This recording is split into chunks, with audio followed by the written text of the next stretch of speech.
marketplaces, and pilgrimage routes. The list is long. For such a country to speak about violence anywhere is hypocrisy at its worst. और चलिए इसी बीच आपको बता दें, जम्मू कश्मीर में चुनावी प्रचार के लिए उत्तर प्रदेश के मुख्यमंत्री योगी आदित्यनाथ पहुंचे थे और वहां पर उन्होंने पाकिस्तान को कड़ी चेतावनी दी है। ये कहा है कि अगर भारत में माहौल खराब करने की कोशिश की, हिंसा फैलाने की कोशिश की तो गंभीर अंजाम भुगतने होंगे। पूरी खबर इस रिपोर्ट में देखिए।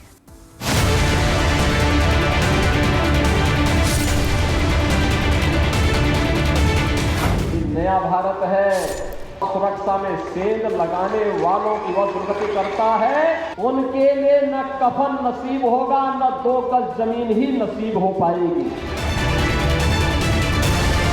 पाकिस्तान कान खोलकर सुन ले, भारत की सुरक्षा में सेंध लगाने की कोशिश की तो यही हश्र होगा।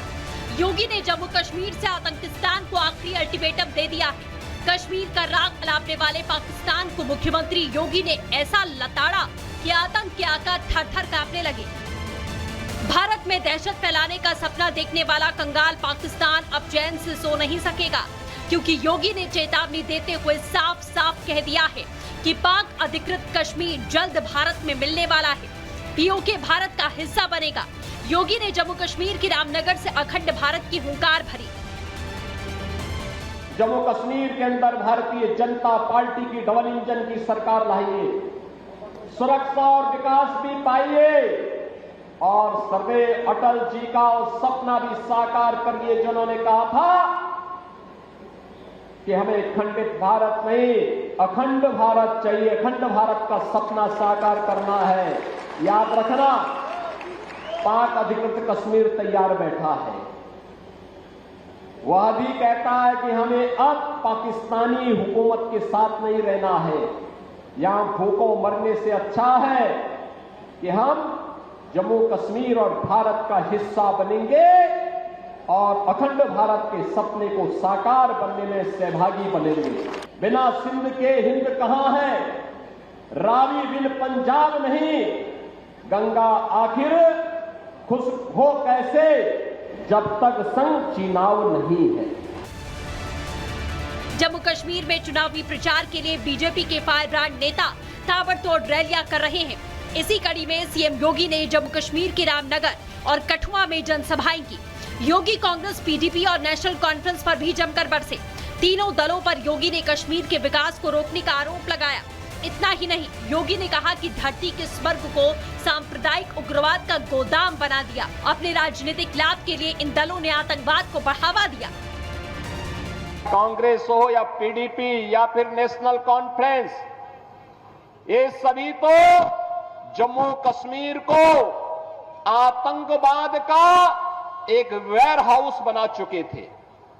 देश में आतंकवाद की समस्या हो, उग्रवाद की समस्या हो, नक्सलवाद की समस्या हो, जातिवाद की समस्या हो, क्षेत्रवाद की हो, भाषावाद की हो, ये जितना भी विभाजन की बीज हैं, ये सभी विष बेल को बोने का कार्य, उसको पलवित और पोषित करने का कार्य कांग्रेस ने देश के अंदर आजाद भारत में किया।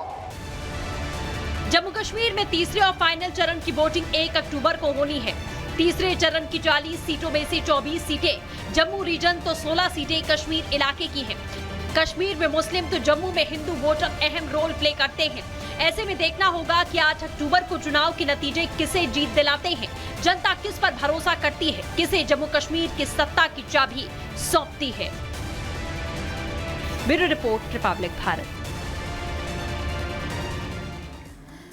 और इसी बीच अगली बड़ी खबर आपको राजधानी दिल्ली के रंगपुरी इलाके से बताते हैं, जहां एक घर में 5 शव मिले और इन 5 शव में 4 बेटियों के शव और एक पिता का शव मिला है। ये बड़ी जानकारी आपको दे रहे हैं। पुलिस को शव के पास से सल्फास की गोलियां मिली हैं। 24 सितंबर से घर का दरवाजा बंद था। चारों बेटियों के पेट और गले में लाल रंग का कलावा बंधा हुआ था। 4 बेटियों के शव पहले कमरे के डबल बेड पर पड़े थे और पिता का शव दूसरे कमरे में मिला है। ये खबर आपको बता दें दिल्ली के रंगपुर इलाके की है, जहां पर 4 बेटियों का शव मिला और एक पिता का शव मिला है। 24 सितंबर से घर का दरवाजा बंद था।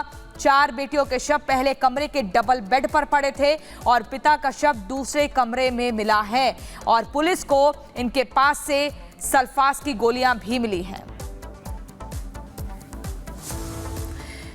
और चलिए अगली खबर आपको उत्तर प्रदेश के हाथरस से बताते हैं, जहां बहुत ही हैरान कर देने वाला मामला सामने आया है। दरअसल एक स्कूल में दूसरी क्लास में पढ़ रहे छात्र की बलि दे दी गई और ये जान लेने का पूरा आरोप स्कूल संचालक पर लगा है। स्कूल संचालक समेत 5 लोगों को गिरफ्तार किया जा चुका है।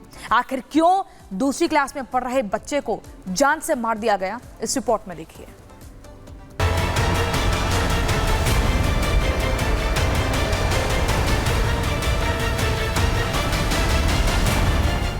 दुनिया 21वीं सदी में पहुंच चुकी है, लेकिन लोगों के ऊपर से अंधविश्वास और तंत्र मंत्र का भूत नहीं उतर रहा।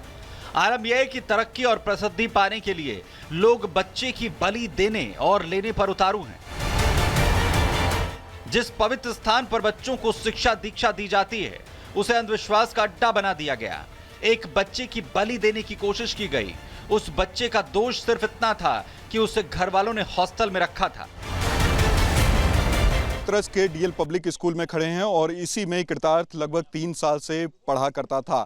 हालांकि आपको जानकारी ये दे दे कि जो परिवार वाले हैं, जब उनको ये जानकारी मिली कि कृतार्थ की तबीयत खराब है, क्योंकि ये जानकारी स्कूल प्रशासन के द्वारा दी गई, तो परिवार वाले ढूंढते तलाशते हुए कृतार्थ को स्कूल पहुंचते हैं और उसके बाद ये देखते हैं कि कृतार्थ स्कूल में नहीं है। जी हाँ, मामला उत्तर प्रदेश के हाथरस का है, जहाँ एक स्कूल के हॉस्टल में रहकर पढ़ाई करने वाले दूसरी क्लास के बच्चे की हत्या कर दी गई। जानकारी के मुताबिक स्कूल की तरक्की के लिए बच्चे की बलि देने का प्लान था। सूत्रों के मुताबिक स्कूल के बाहर ट्यूबवेल पर बच्चे की बलि देनी थी, लेकिन स्कूल के बाहर लाने से पहले ही बच्चा जाग गया और शोर मचाने लगा। प्लान फेल होने पर बच्चे की गला दबाकर हत्या कर दी गई। स्कूल मैनेजर पर 9 साल के बच्चे की हत्या करने का आरोप लगा। इस घटना से पूरे इलाके में सनसनी फैल गई। घटना की जानकारी मिलने के बाद पुलिस ने स्कूल मैनेजर समेत 5 लोगों को धर दबोचा। पुलिस ने स्कूल के पीछे तंत्र मंत्र का सामान भी बरामद किया। स्कूल संचालक की कार से बच्चे का शव बरामद किया गया, जिसके बाद उसे पोस्टमार्टम के लिए अस्पताल भेजा गया, जिससे बच्चे की गला दबाने से मौत की पुष्टि हुई। डीएल पब्लिक स्कूल के छात्रावास में एक बालक की दुखद हत्या कारित कर दी गई थी। इस संबंध में वादी की तहरीर पर सुसंगत धाराओं में अभियोग पंजीकृत किया गया था। थाना सैदपुर पुलिस द्वारा घटना का सफल अनावरण करते हुए प्रबंधक सहित 5 अभियुक्तों की गिरफ्तारी की गई है और उन्हें न्यायिक अभिरक्षा में भेजा गया है। इस संबंध में पुलिस द्वारा समस्त पहलुओं की जांच करते हुए अग्रेतर विधिपूर्वक कार्रवाई की जाएगी। मैं अपने जिगर के टुकड़े को खोने के बाद परिजनों का रो रो कर बुरा हाल है। बच्चे की जानकारी मुझे सुबह 5 बजे जब मेरे पास स्कूल प्रबंधक का फ़ोन आता है कि आपका बच्चे की जो है तबीयत ख़राब है, तो मैं और मेरा भाई दोनों स्कूल के लिए निकल गए थे। बट प्रबंधक जो है उस बच्चे को लेकर निकल गया है, तो उसने कई बार हमें गुमराह किया है और गुमराह करने के बाद वो हमें लौट करके उसकी डेड बॉडी जो है उसकी गाड़ी में पाई गई है सादाबाद में। हमारे पास सुबह 5:05 पे फ़ोन आया था कि आपका बच्चा को बुखार आ गया है, तो हमने कि 10 मिनट वेट करो, मैं आ रहा हूँ लेने के लिए। यहाँ से लेने गया, उसे साथ लेके गया, मैं कॉलेज तक पहुँचा तो बोले कि हम सादाबाद ले गए हैं।